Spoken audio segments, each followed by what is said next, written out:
भाई बहन के प्रीत न जेतै, ऐ पावन के मीत न जेतै, राखी के गीत न जेतै। राखी रे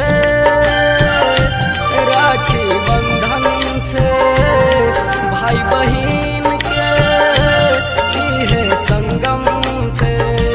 राखी रे राखी बंधन छे भाई बहन के इहे संगम छे। मिथिला के रीत न जेतै, भाई बहन के प्रीत न जेतै, ऐ पावन के मीत न जेतै, राखी के गीत न जेतै। बंधन रे राखी बंधन छे भाई बहन के इहे संगम छे।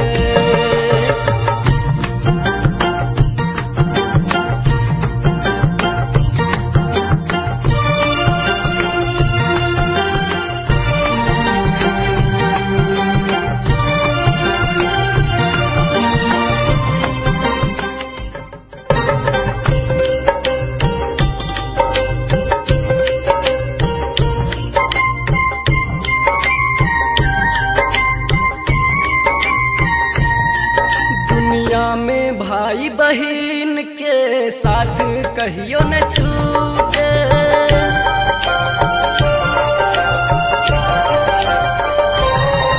दुनिया में भाई बहन के साथ कहियो न छूटे। राखी के धागा हाथ से कहियो न टूटे।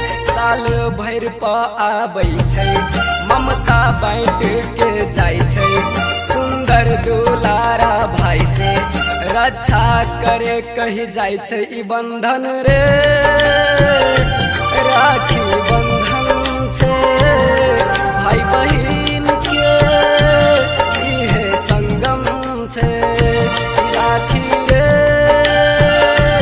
राखी बंधन छे भाई बहन के इहे संगम छे।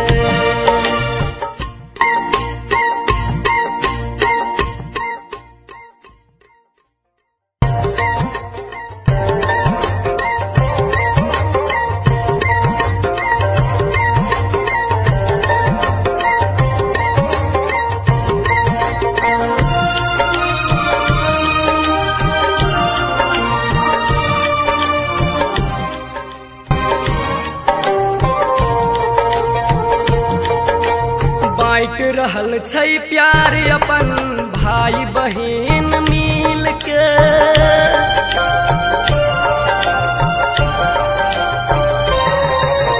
बाँट रहल छै प्यार अपन भाई बहन मिल के।